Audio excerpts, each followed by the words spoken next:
The reason why the Fed cut rates, the only theory I can find for why the Fed is cutting rates and people are talking about, is that the so-called real interest rate is too high. I mean, you take the nominal interest rate, call it your Fed funds rate, and you less inflation, and that is at a level that is elevated. By the way, we also had these kinds of high real interest rates in the late 90s where you had this productivity boom.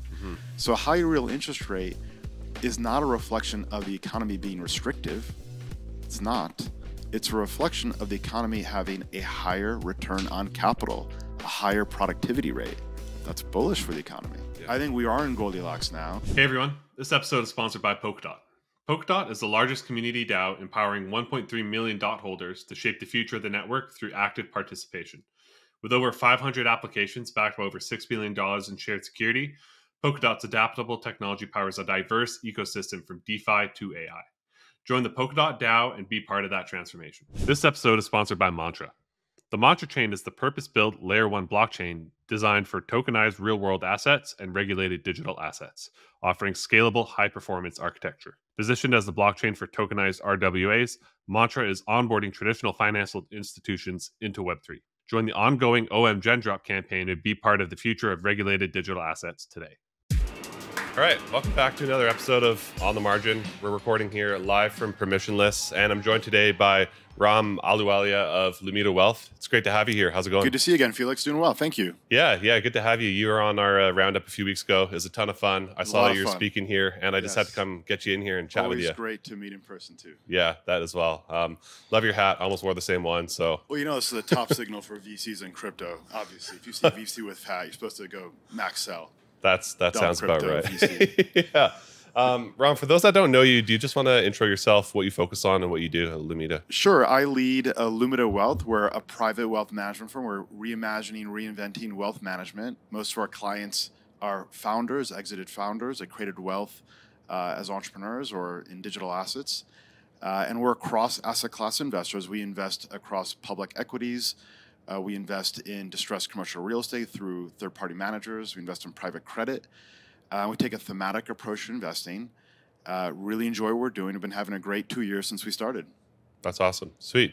Well, I want to start our discussion by just looking at some broad macro ideas and what we've been seeing here. I'll just run through a couple economic data points that we've gotten this week. Yesterday was the inflation print that came out on a month-over-month basis. We saw that come in at 0.3%, which was 10 bips above what was expectations.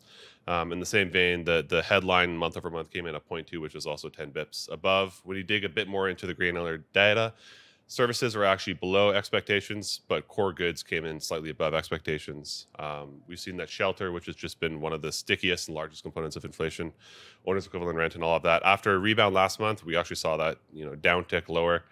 Just this morning, we got PPI, which came in on month-over-month. Headline PPI came in at 0%, which was below expectations, and always good when you see a zero on that one. So, with that context in mind, I'd just love to hear what's your broad macro view of the economy and markets today? Overall, we've been consistently of the view that we have got a strong economy that's going through a process of normalization, right? We saw a jobs print of 250,000 on 1 week ago, and the economy is strong. I think there's been a lot of consternation around weakness in the economy and people are reading too much negative data on things like rising consumer credit delinquencies.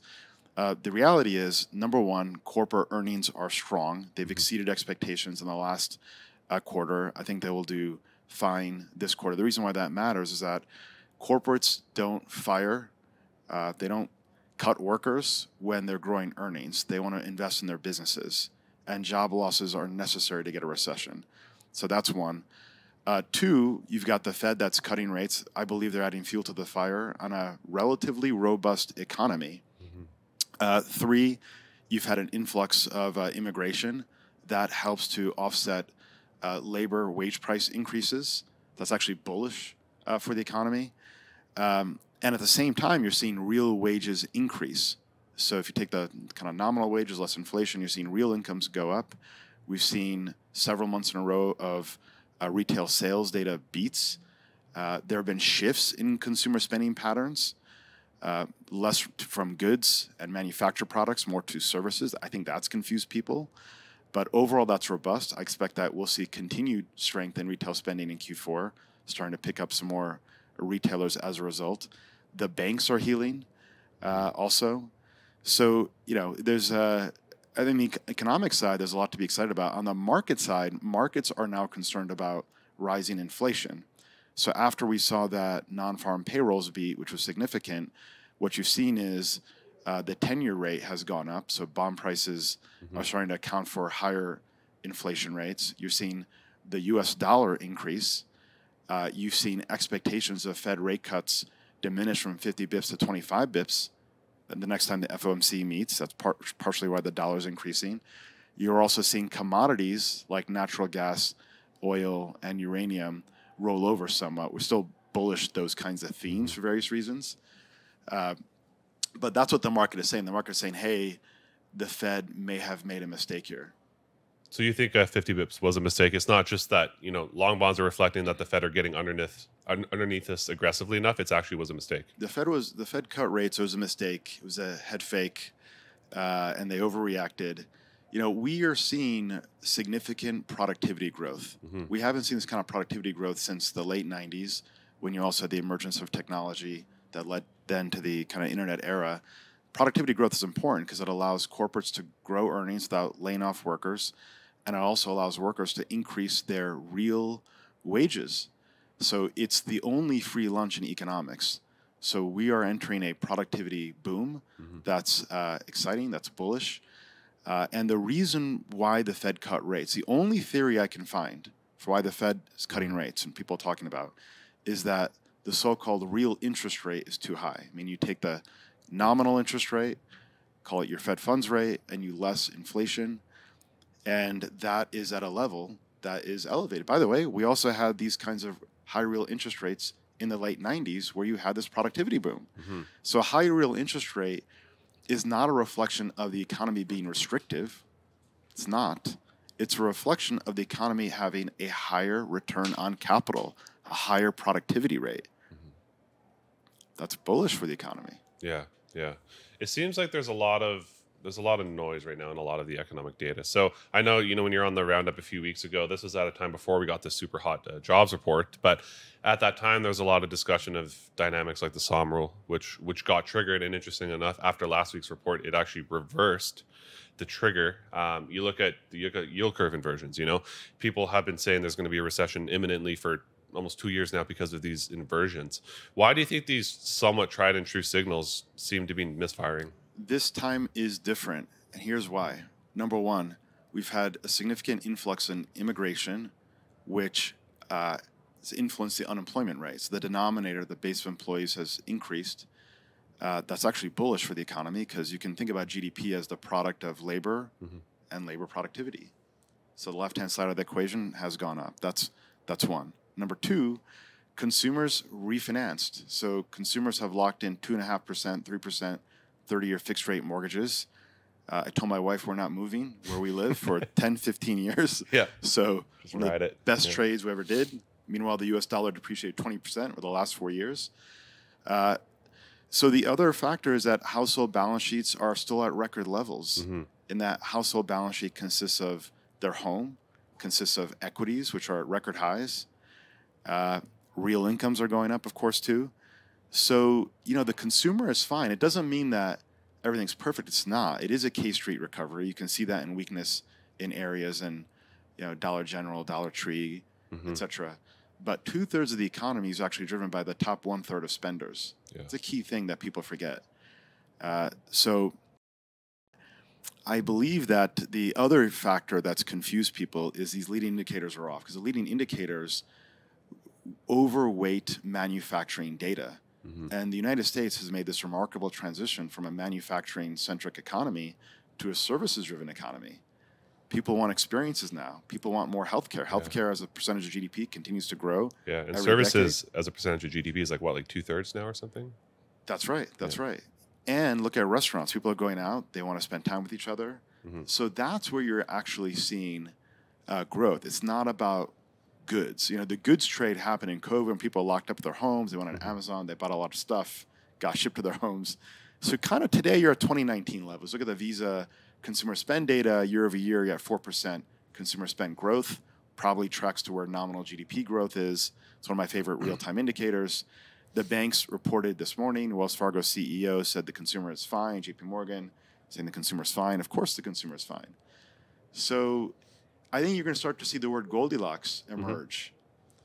I already saw last week, there's an article in Barron's about referencing the term Goldilocks. So it's always cast in this aura of skepticism. So it uses the word Goldilocks. And I said, well, maybe it's not Goldilocks. Yeah. I think we are in Goldilocks now. The vibes are going to catch up to the reality of the economic condition in the months and quarters ahead. Yeah, I mean, when you look at, I don't know, household balance sheets, like you're saying, and just the amount of demand for leverage and loans, it almost feels like we're at the beginning of a credit cycle, not at the end. And bank credit growth is increasing. I agree. Consumers can access more credit. The debt-to-income ratio of the consumer balance sheet, or if you take the assets of the consumer at the bottom and you put their incomes on top, or the inverse of that ratio, they're fine. So the consumers have access to credit. When the consumers don't have access to credit, that's the time to be worried.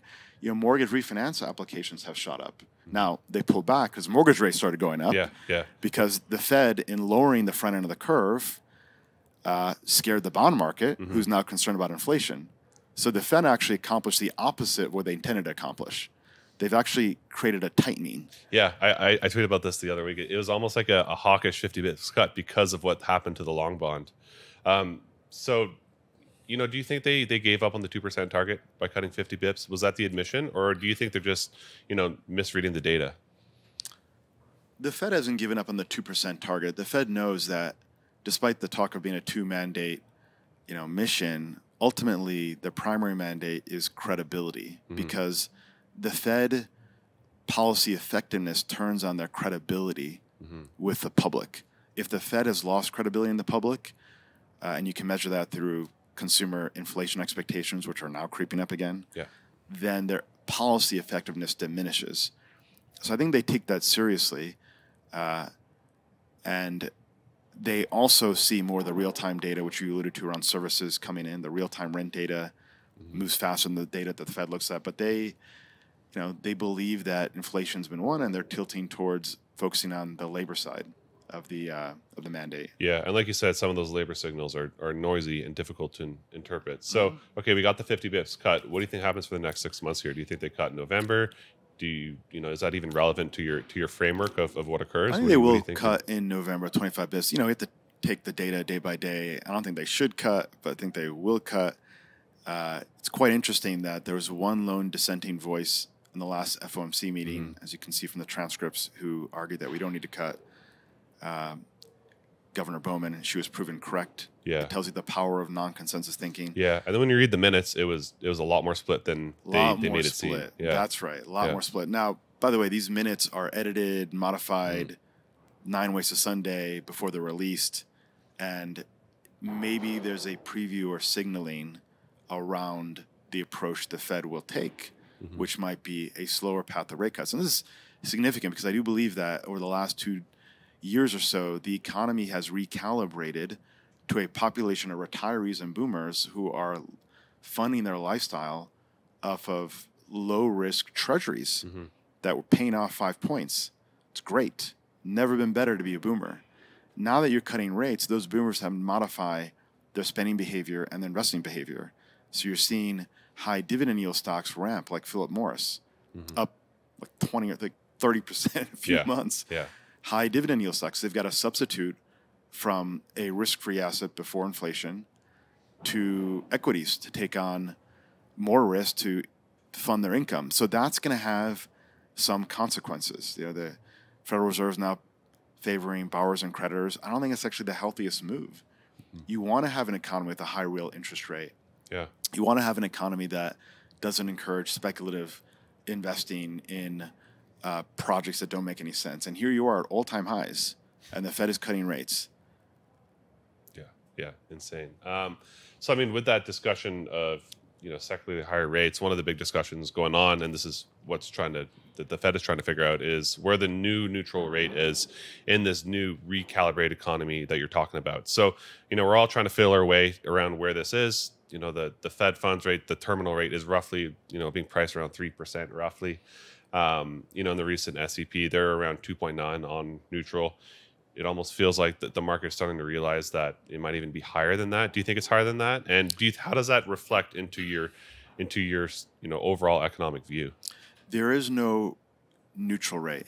It's a flawed academic model. And the reason why is the most significant driver to understand whether policy is easy or tight is called animal spirits. Yeah. When people are excited, then they go spend.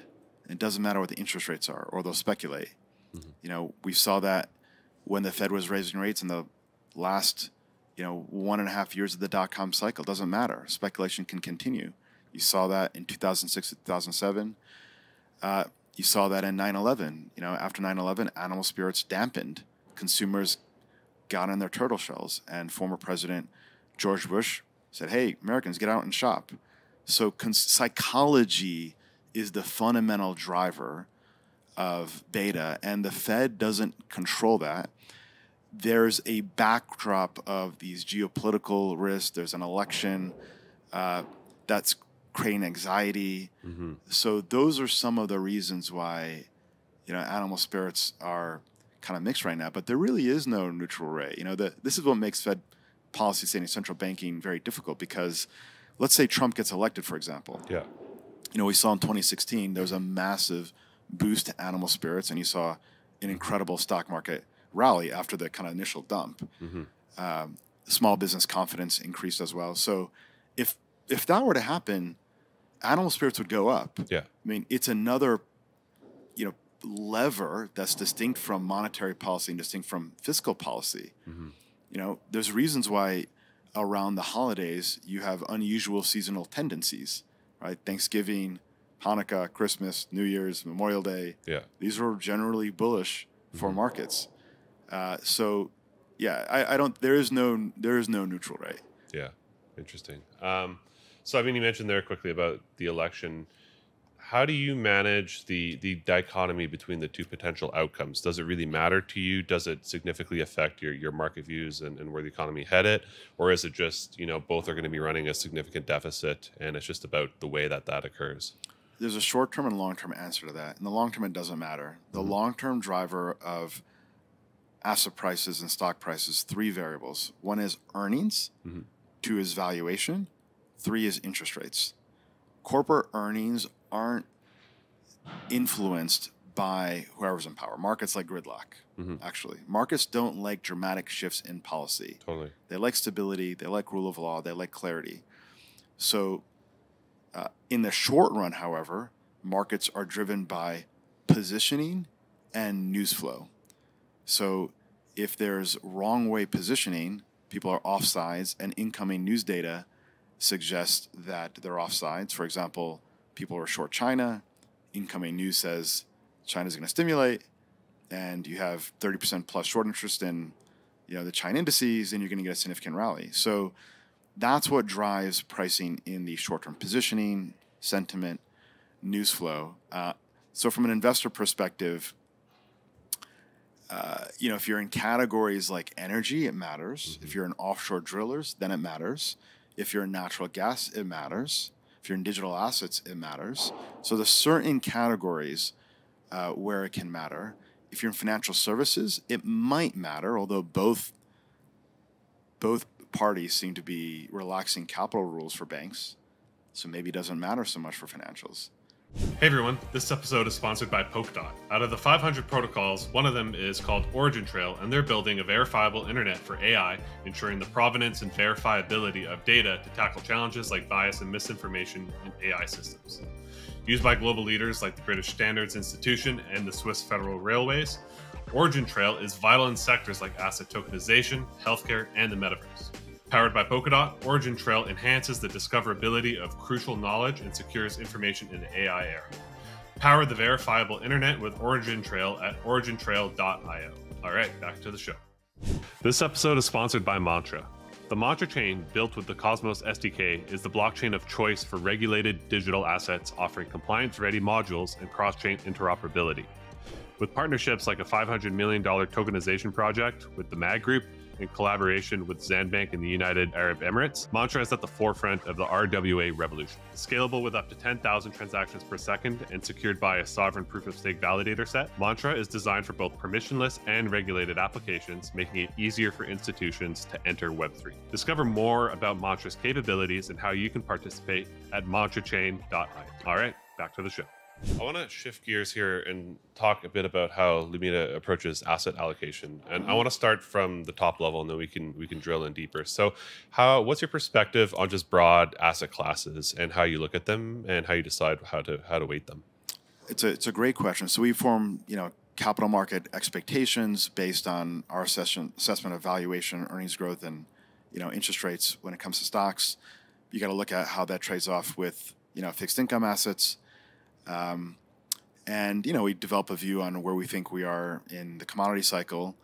I'd say the difference with us and others is that we're also trying to understand what is priced in, as opposed to being very static. This is a market that is hyper accelerated. So you have moves that ordinarily would take 2 years and they get done in 2 or 3 weeks. So you have to be tactical. Yeah. High level, we have a bias to value right now. Growth stocks have had an incredible run. The growth to value ratio, if you look at, say, the S&P growth stock index versus the S&P value index, has been diminishing. You're also seeing that in weakness in, say, software stocks or cloud stocks. So we think growth at a reasonable price or quality value, free cash flow and buybacks, that's the right way to position. There's a lot of analysis we do to arrive at that answer. Yeah. So there's not a spreadsheet with a couple toggles, but we're try to unpack the onion level of time. Certainly you see that globally central banks are cutting. That should benefit commodities, for example, or commodity-linked producers. The geopolitical risk around Russia and Europe and the need that data centers have for energy, we believe creates strong interest in natural gas. We like that as a theme. So that drives our approach. So it's not just looking at asset prices, valuation, earnings policy, but you have to also say what are the themes in the market? What's driving demand in the market? The number one theme that's driving markets today is AI. Yeah. Of course, you see that with the poster child NVIDIA that's getting close to all-time highs. It's obviously been one of our picks, and you see that with the supply chain that follows NVIDIA. That includes other folks in semiconductor category, other leaders, but also includes data centers. Data center related companies are doing well, both in public markets, private markets like CoreWeave, we're also an investor. And then the utility companies, right? Utility stocks have outperformed the S&P 500 dramatically, handily, 30% plus. We actually sold our utility stocks. Yeah. So do you think that was just people thinking there's going to be a recession and they piled in on utilities? Or do you think there's something else there? Say again? Do you think that people just thought there was going to be a recession, so they piled in on utilities, or do you think there's something more there? They see earnings growth. So the independent power producers in utilities, such as the Constellation Energies of the world and the VSTs of the world, they've done really well because they're inking deals with hyperscalers like Microsoft and Amazon that need insatiable amounts of energy to fuel AI. So that's the primary driver, right? You saw the headline on Microsoft inking a deal with 3 Mile Island nuclear plant. Yeah. Talon Energy, which is a name that we had owned this year, they had inked a deal with Amazon. So nuclear's back. We love that theme as well, the nuclear renaissance. So, but yeah, utilities have done well. But to your point, at the beginning of the year, I would have said overweight utilities. Now I don't own utilities. Yeah. So we're more tactical and dynamic. That's because of the nature of markets today. There's this hot ball of liquidity that reprices assets quickly. You have a 2 or 3 week move like you saw in China, then it gives back. Yeah. 2 or 3 week move in small caps, and then it starts to soften. You saw a parabola in digital assets in May, then that gives back. Yeah. So we're responding to the condition of the market rather than trying to impose our will on how markets should behave. Yeah, I find it an interesting example of that is I hear your personal opinions that it sounds like you're a believer in us seeing like an AI-induced productivity boom and that it's the real deal. But then I also hear that you're more weighted to the value factor than the growth factor, which is kind of right. It's a very nuanced positioning. It's a great point. So I think the productivity boom today isn't actually driven by AI yet. Right. But the good is yet to come. I think this is driven by other factors. I think certainly founder-led business will be benefiting from that. But I still own growth names like NVIDIA, Meta, Google, App, and I believe they're cheap relative to other names. And I don't mind paying for growth if they can deliver, right? So if you own a growth stock today, it's like you're hiring LeBron James on a $100 million contract. You need him to post triple doubles every night. If he does not, you got to pull the plug. So NVIDIA is cheaper than names like ARM. AMD has roughly the same forward PE valuation as NVIDIA, which makes no sense. And so having exposure to that matters, but picking your spots carefully is important. You know, NVIDIA is pulling away from the rest of the semiconductor category. It is our dominant position in semiconductors. One of the best and the earnings are keeping up. Like, I want you to explain this a little bit, because people will, will look at a chart of, I don't know, Cisco in 2000 or something and compare it to NVIDIA and say, oh, look, it's just the same, repetition. But to your point, the earnings have actually been keeping up with the stock price. Like the 4P, there's a few times where stock was doubling, but I think the P was actually going down. Can you explain that dynamic a bit? NVIDIA sells GPUs to the most cash flush organizations in the world, which are called these big tech companies like Microsoft, Amazon, Google, and Meta, who each independently have said, we're going to spend $50 to $100 billion in capital spending on AI. And they have to do it for existential reasons, because if they lose the race for AI, they get disrupted. If Google loses the race for AI, then their market cap and multiple compresses. If Apple loses the race for AI, then Meta launches a new form factor. If Microsoft loses the race for AI, then Microsoft Office is relevant. I'm not even sure you need Microsoft Windows where we're going 3 years from now. So how much you're willing to invest to protect your market dominance position if your market cap is trillions of dollars? Yes, you're going to spend $50 to $100 billion. And it legitimately is the future. I mean, if we're using AI at Lumida's investment processes every single morning. I can see the analyst productivity rate of growth. So the point that people have missed is that NVIDIA's got tremendous earnings growth. I'm an investor in CoreWeave, which NVIDIA is also backed. 90% of next year's revenue is fully accounted for. They have a backlog. They're saying, hey, get in line. So the demand is there. You've got Saudi Arabia that wants to build 60 data centers. They're asking the U.S. Department of Commerce for access to NVIDIA chips. NVIDIA and these AI chips are going to refactor how we think about defense. You're going to have more hive drone warfare driven by AI technology. Cybersecurity is going to be refactored with AI. You're going to see AI as a fraction of the defense budget. NVIDIA is actually cheaper on a forward PE basis than it has been at other points in history. Now, our last buy was at 105. Our base is a lot lower than it is now. So, how you enter these names matter. Right. So our last buy was when there was concerns about antitrust risk. Right. They said the DOJ is going to. The price didn't move for 2 days. It dropped. For 2 days, it was hanging out there, despite the fact that NVIDIA refuted that allegation. And so the bad news is there. Bought that on discount. So, and then, Google antitrust news, I think that's baked in. If Google's broken up, the sum of the parts worth more than the whole. It's a win there. If it's not broken up, then the narrative cloud lifts as a win there as well. You got to have a long-term view. Meta has incredible distribution through WhatsApp, Instagram, Facebook, and training data that gives them a competitive edge. So we think that OpenAI is boxed out, right? OpenAI is competing with Microsoft, their parent company, who's going after enterprise. They're competing with Meta, who's going after the consumer app. They're also competing with Google. So they are flanked on all sides, and they're blowing lots of money on companies like CoreWeave to stay relevant. I want to ask you a little bit more about some of the other factors that you look at, and just to give a bit of background for those that aren't in the trenches as much on modern asset allocation. It's largely looked at through a factor lens, as opposed to years ago. We originally had the Kaplan model, which was like the market factor, but we've evolved to this world of having factor loadings, factor weightings that are. The one we've been talking about is growth to value. There's also the momentum factor. There's large cap versus small cap, and then there's endless other factors that are deeper than just those big 3 factor models. So, what's your perspective on the other ones, and how do you reflect that in your asset allocation process? I live in factors. So, factor investing is transforming modern investing. The difference I have with how others approach factors, and others like dimensional fund advisors, One of their founders got a Nobel Prize for discovering the Fama-French model and this three-factor model, which you alluded to, Felix, is that we take views on factors. So sometimes factors get overbought, and I don't want to own the factor. So in early July, when you saw record call option buying in these Mag 7 names, momentum factor was 3 standard deviations overbought. That was a time to de-risk. So you have to have views on factors. I like owning value today because with rate cuts, you're going to have value stocks that have more debt on their balance sheets, have the ability to refinance at lower rates, and that's going to drive incremental earnings. So there's an interaction of macro and factors also. So, there's quite a few factors that are out there.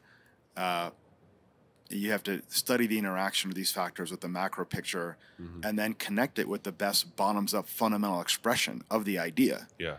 So if momentum's overbought, that might not matter for a stock like Allstate or Arch Capital Group in the insurance category.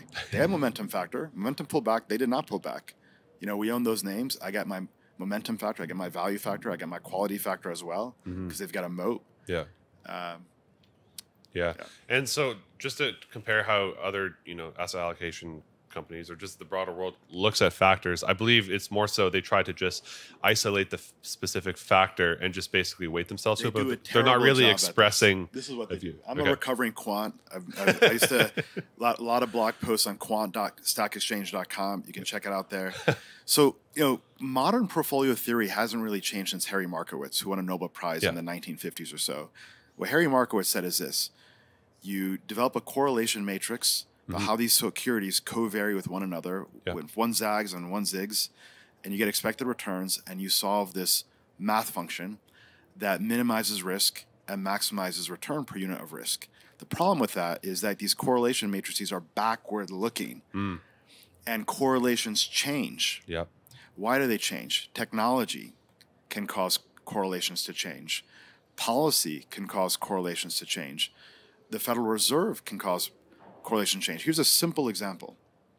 In the COVID era of 2020, what happened? Zoom stock, Peloton stock, ARC-type stocks going up and to the right. The digital economy. Then when these vaccines rolled out, that was the top of the market, and they started collapsing. The factor model would take a year to catch up, would not understand. So the way I approach it is I integrate in a synthesis a coherent picture of the world that attempts to start with a top-down macro view. What factors do I want to own? What are the companies that give me the best expression of the factors? You got to look at the technos as well. You want to buy low and not chase overbought FOMO conditions, and then also consider events that can change movements. Right. So geopolitical risk is high right now. That has created a bid for oil, for example. I love that we're getting into the weeds here on the quant stuff a little bit. I can nerd out with you on quant all day long. I love it. I'm down. I'm going to ask you one more question on this, and it's something that I've been wondering about as well as we're getting into this idea of these formulas that are the bedrock of more modern portfolio management. One of them for me is, these math functions you talk about, a lot of them are built on a bedrock of standard deviation, which is built on a bedrock of normal distribution. What's your thoughts there? This is why quant models give a false seduction of clarity. And I say this as a recovering quant. I used to run the quant reading group in New York City, sponsored by Morgan Stanley. We had my friends from 2 Sigma and AQR and others there. The reality, as you pointed out, is that the distribution of returns is leptokurtotic, which means you have fat tails, number one. Number two, distributions have skew. So you can have certain assets that are more right-tailed. And you also have investors that have a preference for securities with certain kinds of distributions. I can see this in the data. So stocks that have high Sharpe ratios, investors tend to bid up those stocks. Investors also have the preference for stocks that have a positive trend. Now, any technician could tell you this. Any investor could tell you this. But these normal distributions are not accurate. The statistical term that people use is called heteroscedasticity. You have time-varying correlations. So traditional statistical techniques aren't terribly effective at modeling risk. Yeah. You need like a Bayesian approach to model risk. There's a Nobel Prize won by Fisher Black, I believe Bob Litterman, at Goldman. They created this way to develop a portfolio based on your views and introducing kind of like humility into your views. So that the models aren't over-indexing to historical data. That's a better approach. But people have fallen in love. The funny thing about Goldman is that, and it's kind of well known, but the Goldman private wealth group has lagged because of an over-reliance on these factors. Interesting. Right? So they're saying, well, statistically it's worked, and there's always a reason why it didn't work this year. So these factors are a tool. Yeah. They are not the end-all, be-all. They are good. It's a good framework. They're good guideposts to help you think about things, but there's no substitute for critical thinking. Yeah. Okay. So last question in this world of taking a look at quant models. Do you think there's an over-reliance on risk-adjusted return as a metric? Because on the bedrock of that is Sharpe ratio, which is measured again by standard deviation, which, as we talked about, has some issues. Do you think it's just the way it's measured is not great, or is it that there's just an over-reliance on adjusted return versus just absolute return? So the measurement could be improved for sure, like Sortino ratio, which looks at the downside risk relative to return and doesn't penalize upside risk, is a better way to measure risk versus Sharpe ratio. Sharpe ratio, for those who are listening, is the expected return divided by the standard deviation return. But do you really care about upside volatility? No. You care about downside volatility. You're excited for that. I'm excited about that. What you care about is drawdown risk. Because people have loss aversion, right? Statistically, especially Europeans, have heightened sensitivity to when prices drop versus when prices rise. They feel more pain relative to the satisfaction when prices increase. I don't believe there's a mistaken focus on risk-adjusted return. In fact, that's exactly what investors should do, as opposed to focusing on total returns. Yeah. Investors, especially speculative investors and retail traders, and often investors in digital assets, they believe they can get high total returns by focusing on assets that have historical high total returns. That also comes with high total volatility. Actually, the better way to compound and grow wealth is focus on high risk-adjusted returns. So here's an image for you. Imagine in efficient frontiers, which you learn in kind of portfolio finance theory, right? X-axis, you've got volatility. Y-axis, you've got expected return. And you've got this kind of concave down chart. What most people do is they find that kind of return maximizing point, which is paired with a lot of volatility. Yeah. What I try to do is find that tangency asset where I can get high return per unit of risk. By the way, that's what Warren Buffett does. Warren Buffett, he'll own stocks with reliable earnings that have less risk, but then he borrows AAA rated debt that he can get an expense from. By the way, he just reissued bonds in Japan at a very low cost that's below the rate of inflation. So he's borrowing at a negative real rate. And what he's doing is he's extending the line. You learn this all kind of corporate finance 101, portfolio theory 101. That's actually the right strategy. That's actually the right approach to take. I bought CVS end of May. It's bombed out. Bad news priced in. So let me learn about this business. Got a lot of free cash flow. Stock hasn't been this cheap in 10, 15 years. They're protected from insurance. They own Aetna. If they renamed to Aetna, the stock would go up 30% probably in a day. People forgot about that. And that's being the S&P since we bought it for half the time. And the risk-adjusted return was higher. Now, I don't do this, but for someone that wanted a higher total return that would, quote unquote, run faster, theoretically, you might buy in-the-money, long-dated call options. That would allow you to do what Buffett is doing, as opposed to trying to find a high volatile asset, which statistically will actually not deliver the expected return you want. This is well-documented literature. It's called the low vol anomaly. It led to the rise of risk parity strategies. Lower vol assets outperform higher vol assets. Okay, so that's a really good primer for the fact that we're actually talking at a crypto conference. So I want to talk about a few things here. The first is this idea of risk adjusted return. I rant on this quite a bit in terms of the digital asset space because everyone's obsessed with absolute return. And like my personal framework sometimes is when I take profit on, I don't know, Bitcoin or something like that, I actually just move it into equities. And sometimes people get confused by that, but it's just, for me, it's lowering my beta and just kind of securing that. Smart. I would love for you to unpack your perspective on digital assets and crypto, and also how you manage these dynamics of, it's a highly volatile asset. We just talked about this low volatility anomaly and how you can get really high sharps there, but we're talking at a conference that is probably the polar opposite. So how do you navigate that? I'm probably one of the few people that have learned from the Oracle of Omaha and also see the thesis around digital assets. And I grew up at Merrill Lynch in 2008.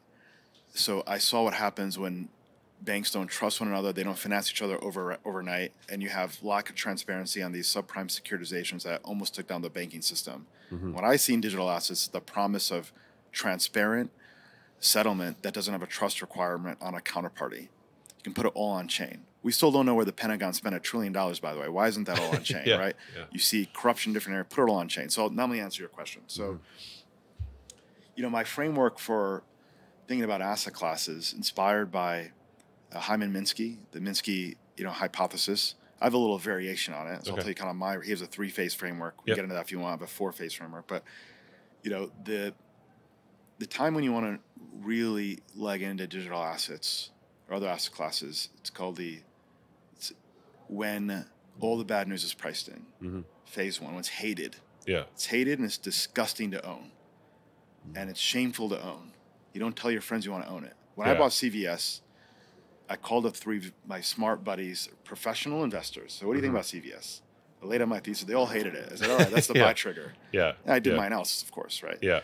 So that's phase 1. The next phase is you climb a wall of worry. There's skepticism.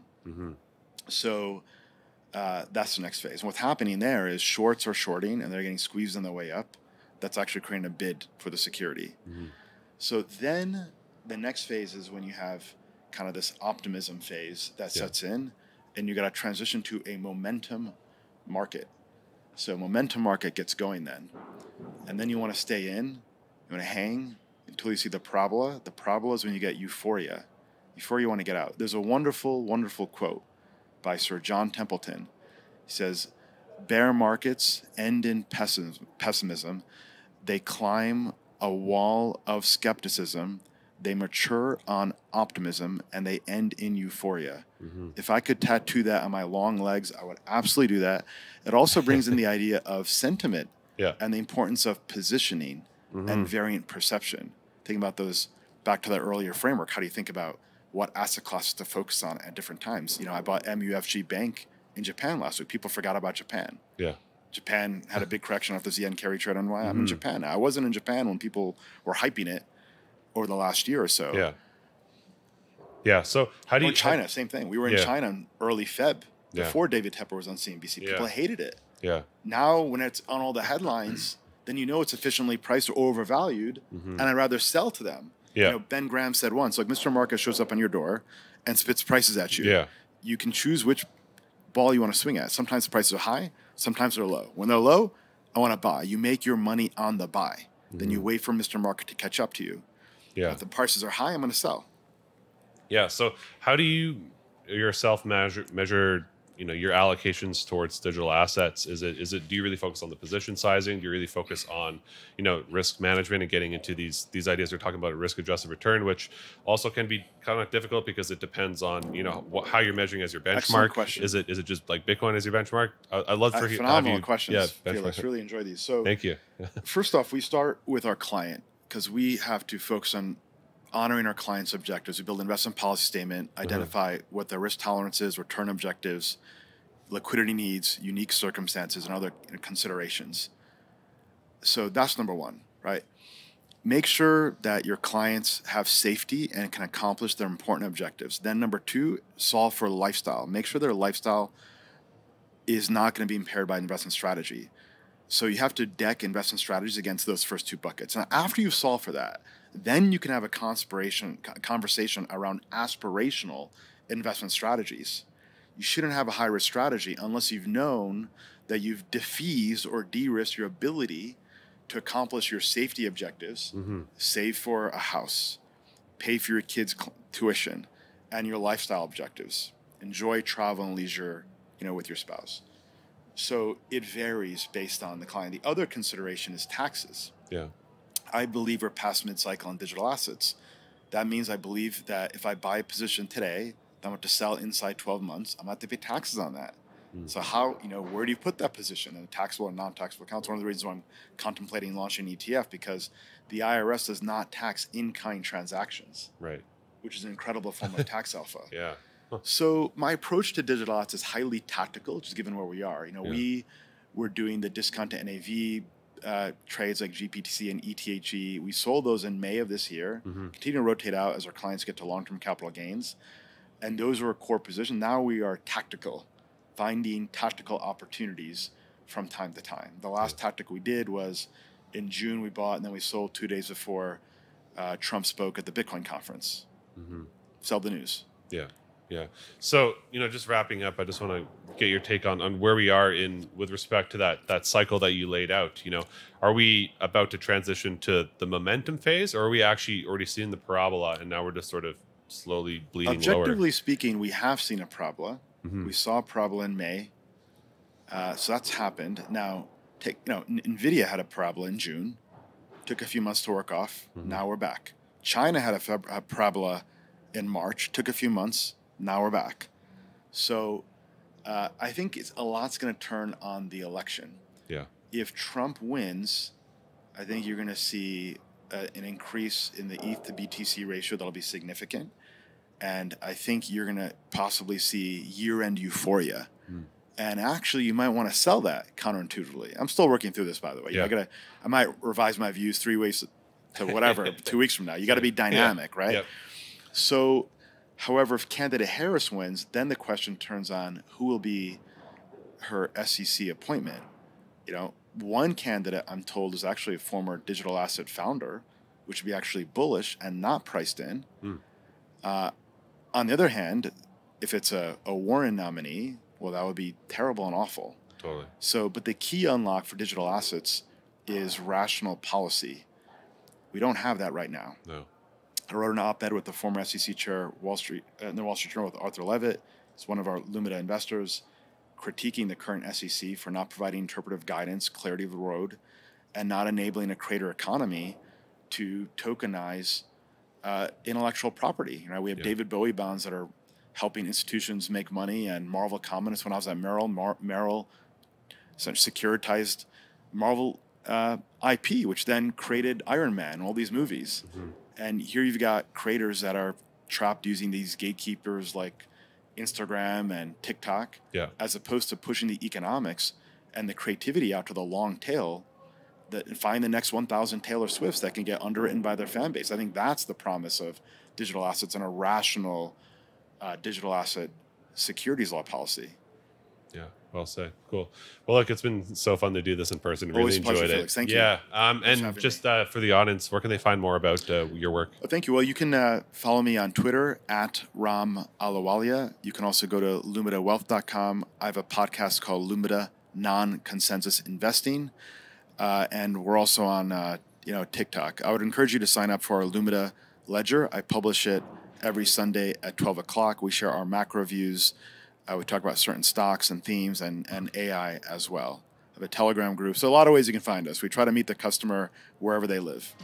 Awesome. Well, thanks again, Ron. That was great. Yeah. There's over 500 protocols building on Polkadot, and one of them is called Polymech. Polymech is a decentralized, community-driven funding protocol on Polkadot, enabling regulatory-compliant and transparent fundraising of Web3. Polymech ensures compliance with a novel KYC AML process, facilitating a trustless and automated funding process from fundraising to token distribution. By removing intermediaries, Polymech offers accessible, inclusive, and transparent funding opportunities for all participants. Powered by Polkadot, Polymech is redefining fundraising in the crypto space. Explore how to become a Polkadot VC at polymech.org.